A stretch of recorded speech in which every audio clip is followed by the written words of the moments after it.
ஹல்லேலூயா. 2025 April மாதம் 1ஆம் தேதி சந்திப்பதிலே மிக்க மகிழ்ச்சி அடைகிறேன். கெத்சேமனே பூங்காவில் ஒரு சத்தம் தொனித்திடுதே, சிந்திடும் வேர்வையெல்லாம் இரத்தமாய் மாறிடுதே, சிந்திடும் வேர்வையெல்லாம் இரத்தமாய் மாறிடுதே. தளர்ந்த நடையோடு ஊலந்த நாவோடு, தளர்ந்த நடையோடு ஊலந்த நாவோடு, தடுமாறும் நம் தேவன் தாங்கிய செல்கின்றாரே, தாங்கிய செல்கின்றாரே, தாங்கிய செல்கின்றாரே. கெத்சேமனே பூங்காவில் ஒரு சத்தம் தொனித்திடுதே, சிந்திடும் வேர்வையெல்லாம் இரத்தமாய் மாறிடுதே. தளர்ந்த நடையோடு ஊலந்த நாவோடு, தளர்ந்த நடையோடு ஊலந்த நாவோடு, தடுமாறும் நம் தேவன் தாங்கிய செல்கின்றாரே, தாங்கிய செல்கின்றாரே, தாங்கிய செல்கின்றாரே. கெத்சேமனே பூங்காவில் ஒரு சத்தம் தொனித்திடுதே, சிந்திடும் வேர்வையெல்லாம் இரத்தமாய் மாறிடுதே, சிந்திடும் வேர்வையெல்லாம் இரத்தமாய் மாறிடுதே. தேவ பிள்ளைகளே, இந்த காலை வேளையில இந்த பாடலை பாடும்பொழுது ஒரு தேவ பிரசன்னம், ஒரு தேவ மகிமை மூடிக்கொள்ளுவதாக கர்த்தருடைய நாமத்தினால உங்களுக்கு ஆசீர்வதிக்கிறேன். இந்த காலை வேளையில இந்த வார்த்தையை நாங்கள் ஒரு 30 ஆண்டுகளுக்கு முன்பாக நானும் என்னுடைய தாய் மாமா பிராங்க்லின் தேசாய் பல பகுதியில இந்த சுவிசேஷத்தை அறிவிக்கும் பொழுது, இந்த பாடலை பாடும் பொழுதே தேவ மகிமை அந்த பகுதியிலே இறங்கும், ஒரு பெரிய மாற்றத்தை கொண்டு வரும்.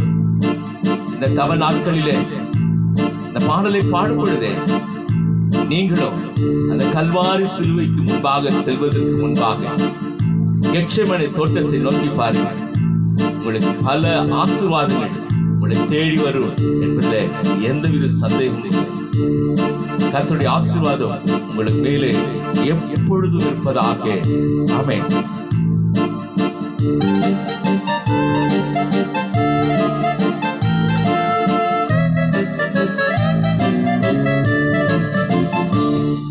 ஹல்லேலூயா.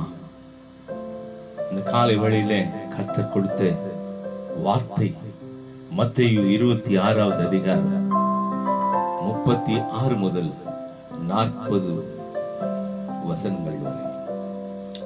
அப்பொழுது இயேசு அவர்களோடு கெத்செமனே எனப்பட்ட இடத்திற்கு வந்து சீஷர்களை நோக்கி, நான் அங்கே போய் ஜெபம் பண்ணும் அளவு நீங்கள் இங்கே உட்கார்ந்திருங்கள் என்று சொல்லி பேதுருவையும் செபதேயுவின் குமாரன் இருவரையும் கூட்டிக் கொண்டு போய் துக்கம் அடையவும் வியாகுலப்படவும் தொடங்கினார். அப்பொழுது அவர் என் ஆத்துமா மரணத்துக்கு ஏதுவான துக்கம் கொண்டிருக்கிறது. நீங்கள் இங்கே தங்கி என்னோடு கூட விழித்திருங்கள் என்று சொல்லி சற்று அப்புறம் போய் முகம் குப்புற விழுந்து, என் பிதாவே, இந்த பாத்திரம் என்னை விட்டு நீங்க கூடுமானால் நீங்கும்படி செய்யும்.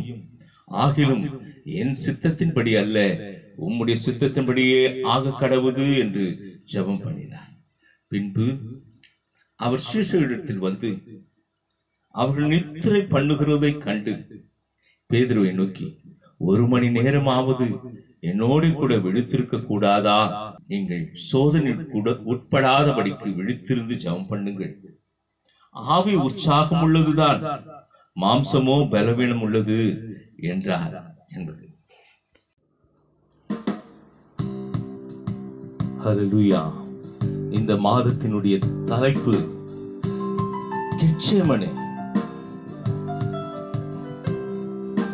இந்த மாதத்தின் தலைப்பிலே கெத்செமனே என்று அழைக்கும் பொழுதே ஒரு அறைக்கூவலை ஆண்டவர் உங்களுக்கு வைத்திருக்கிறார். அது என்ன அறைக்கூவல்? கெத்செமனேக்கு வாருங்கள், உங்கள் பாரத்தை எல்லாம் என்னிடத்தில் கொடுத்து விடுங்கள், நான் உங்களுக்கு ஆறுதல் செய்வேன், நன்மையான காரியங்களை செய்வேன் என்று அழைக்கிறார். இந்த வேத வசனத்தை வாசிக்கும் பொழுது நீங்க கேட்டிருக்கலாம், அப்பொழுது என்று ஆரம்பிக்கிறது. அப்பொழுது என்று இந்த வசனம் துவங்கும் போதே, அதாவது பாஸ்கா பண்டிகை துவங்க போகிறது. ஆகவே வியாழன் மாலை நான் பாஸ்காவை அனுசரிக்க போகிறேன் என்று சீஷர்கள் சொன்னவுடன் ஆயத்தம் செய்தார்கள். அப்பொழுது இயேசு யூதாசை பார்த்து, நீ என்னை காட்டிக் கொடுக்க போகிறாய் என்று, நீ உன் வேலையை செய் என்று அனுப்பிவிட்டார். பேதுருவை பார்த்து, நீ இன்று இரவு சேவல் கூவுவதற்கு முன்பாக என்னை 3 முறை மறுதலிப்பாய் என்றும் இந்த வசனம் துவங்கும் வரை நடந்த நிகழ்ச்சி. இப்பொழுது இயேசு கிறிஸ்து கெத்செமனே தோட்டத்துக்கு போகிறார். கெத்செமனே தோட்டம் இயேசு கிறிஸ்து ஜெபிக்கிற இடம். அந்த தோட்டம் எங்கே இருக்கிறது தெரியுமா? எருசலேமுக்கு கிழக்கு பக்கத்திலே கீதரோன் நதி அருகே இருக்கிறது.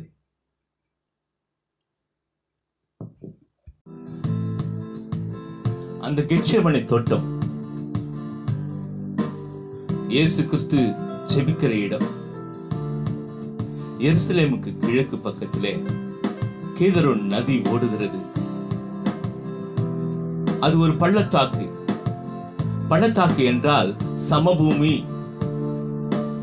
என்று அர்த்தம். அதற்கு எதிராக பார்த்தால் ஒலிவ் மலை. அந்த ஒலிவ் மலையில் தான் இந்த கெத்செமனே தோட்டம் இருக்கிறது. இந்த ஒலிவ் மலை முழுவதும் ஒலிவ மரம் நிறைந்த ஒரு காடு.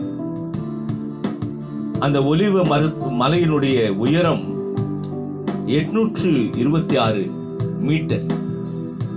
அடியிலே கணக்கிட்டால் 2710 அடி.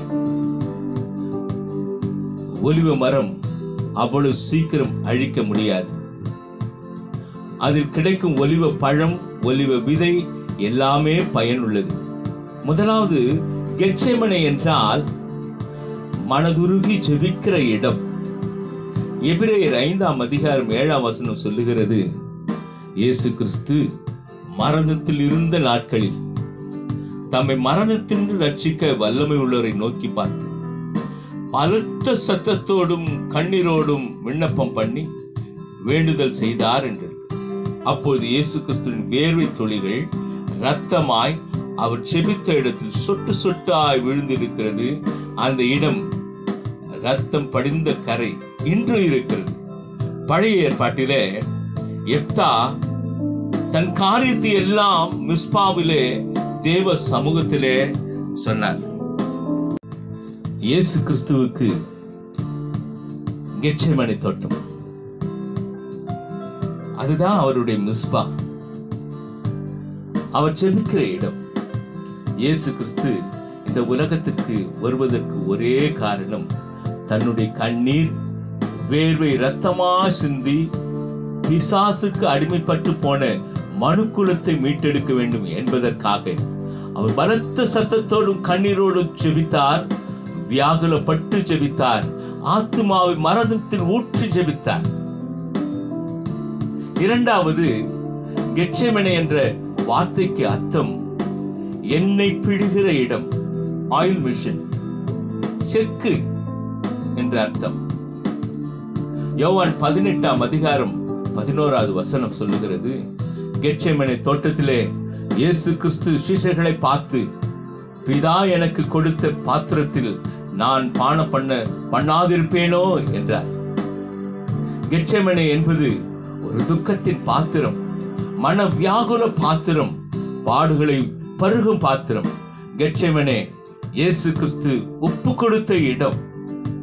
லூக்கா 22ஆம் அதிகாரம் 42வது வசனத்துல, பிதாவே உமக்கு சித்தமானால் இந்த பாத்திரம் என்னை விட்டு நீங்கும்படி செய்யும், ஆயினும் என்னுடைய சித்தத்தின்படி அல்ல, உம்முடைய சித்தத்தின்படியே ஆக கடவுது என்று ஒப்பு கொடுத்தார். மூன்றாவது, கெத்செமனே இயேசு கிறிஸ்துவை காட்டிக் கொடுத்த இடம். ஏசாயா தீர்க்கதரிசி கிறிஸ்துவுக்கு முன்பாக 700 ஆண்டுகளுக்கு முன்பாக எழுதி வைத்த தீர்க்க தரிசனம், நான் ஒருவனாய் ஆரையை மிதித்தேன், ஜனங்களில் ஒருவனும் என்னோடு இருந்ததில்லை, நான் பார்த்தேன், துணை செய்வார் ஒருவரும் இல்லை, தாங்குவார் ஒருவரும் இல்லை என்று ஆச்சரியப்பட்டேன். அப்பொழுது என் புயமே எனக்கு ரட்சிப்பு ஆகி என் உக்கிரமே என்னை தாங்கிற்று என்று ஏசாயா தீர்க்கதரிசி 66ஆம் அதிகாரம் 3-5 வசனங்களில் எழுதி வைத்திருக்கிறார். கெத்செமனே இயேசு கிறிஸ்துவின் ரத்தம் பேசுகிற இடம். முதலே இந்த உலகத்தில் ரத்தம் சிந்தின மனிதன் ஆபேல். தன்னுடைய சகோதரன் காயின் கொலை செய்தான். ஆபேலுடைய ரத்தத்தின் மூடிவிடலாம் என்று நினைத்தான். காயினுக்கு தெரியாது ரத்தம் பேசும் என்று. ஆதியாகமம் 4ஆம் அதிகாரம் 10ஆம் வசனத்தில் பார்க்கும்போது, ஆபேலின் ரத்தம் பேசினது, அதை கேட்ட கர்த்தர் இறங்கி வந்து விட்டார். காயினை பார்த்து, உன் சகோதரனை என்ன செய்தாய் என்று கேட்டார். ஆபேலின் ரத்தம் என்னை நோக்கி கூப்பிடுகிறது என்றாரே. இன்றைக்கும் பாருங்க, எதற்கெடுத்தாலும் இரத்த பரிசோதனை, இரத்தத்தில் தான் உயிர் இருக்கிறது, எல்லாம் நமக்கு தெரியும். ஆனால் ரத்தம் பேசும். வேற யாருக்கும் இல்லை, எந்த நாய்க்கும் இல்லை, மாடுக்கும் இல்லை, எந்த மிருகங்களுக்கும் இல்லை. ஆனால் மனிதனுக்கு கொடுத்த ரத்தம் பேசும். ஆகவேதான் அது இயேசு கிறிஸ்து சிலுவைக்கு போவதற்கு முன்பாக கெத்செமனே தோட்டத்திலே முழங்கால் படியிட்டு அவர் உள்ளத்தின் ஆழத்திலிருந்து செபித்தார். யாருக்காக? உனக்காகவும் எனக்காகவும் தான். அகில உலக மக்களின் பாவத்தை நீக்குவதற்காகவே வானோர் பூதலத்தோர் பூமியின் கீழானோர் யாவரையும் ஒரே முறை அவர் ரத்தம் சிந்தி மீட்டெடுத்து ஒரு விடுதலையை கொடுத்திருக்கிறார். அந்த விடுதலை நாயகன் உங்களுக்கு வேண்டுமா? கர்த்தருடைய சமூகத்துக்கு வாருங்கள். எபிரேயர் 12ஆம் அதிகாரம் 24ஆம் வசனத்திலே சொல்லும் பொழுது, ஆபேலுடைய ரத்தம் பேசினதை பார்க்கிலும் இயேசு கிறிஸ்துவுடைய ரத்தம் நன்மையானவர்களை பேசுகிறது. இன்றைக்கும் உங்களுடைய விண்ணப்பங்களை கெத்செமனேக்கு கொண்டு வாருங்கள். நீங்க கொண்டு வரும்போது உங்க உள்ளத்தின் ஆழத்தை கர்த்தர் நோக்கி பார்ப்பார். கர்த்தர் பெரிய காரியம் செய்ய வல்லவராய் இருக்கிறார். ஒரு விசை கண்களை மூடி நாம் ஜெபிப்போம். இந்த நாளிலும் உங்களை கர்த்தர் அபரிவிதமாக ஆசீர்வதிப்பார் என்பதில் எந்த சந்தேகமும் இல்லை. மகா பரிசுத்தமும் கிருபையும் நிறைந்த இயேசு கிறிஸ்துவின் நாமம் உயர்த்தப்படுகிற எல்லா ஸ்தானத்திலும் நான் வந்து ஆசீர்வதிப்பேன் என்று சொன்னவர். இந்த வசனத்தை கேட்கிற ஒவ்வொருவரும் கெத்செமனேயை நோக்கி பார்க்கட்டும். தங்கள் வீடுகளிலே, நாங்கள் இருக்கிற இடத்திலே ஒரு கெத்செமனேயை தேடி கண்டுபிடிக்கட்டும். அந்த இடத்திலே அவர்கள் செபிக்கும் போது உள்ளத்தின் ஆழத்திலிருந்து செபிக்கட்டும். அந்த வேண்டுதலை கேட்கிற கர்த்தர் தாமே இந்த நாளிலும் நீர் விடுதலையின் நாயகன். ஒவ்வொருவருக்கும் விடுதலையை கொடுத்து ஒவ்வொருவரையும் பெயர் பெயராய் ஆசீர்வதித்து மென்மேல் உயர்த்த போகிற நன்மையான ஈவுகளுக்காக நன்றி செலுத்துகிறோம். பெரிய காரியங்களை செய்ய திட்டமாயிருக்கிறீர்கள், அதற்காக நன்றி. இந்த உலகம் முழுவதையும் ஆண்டு கொண்டாலும் ஒன்றுமே நீங்கள் கொண்டு போவதே இல்லை. இந்த உலகத்தின் முடிவு பரியந்தம் நான் உங்களோடு கூட இருக்கிறேன் என்று சொன்னவர், உங்களை இம்மட்டுமாய் நடத்தினவர், இனிமேலும் நடத்த வல்லவராயிருக்கிறார். இயேசு கிறிஸ்துவின் நாமத்தில் பிதாவே, ஆமென், ஆமென், ஆமென்.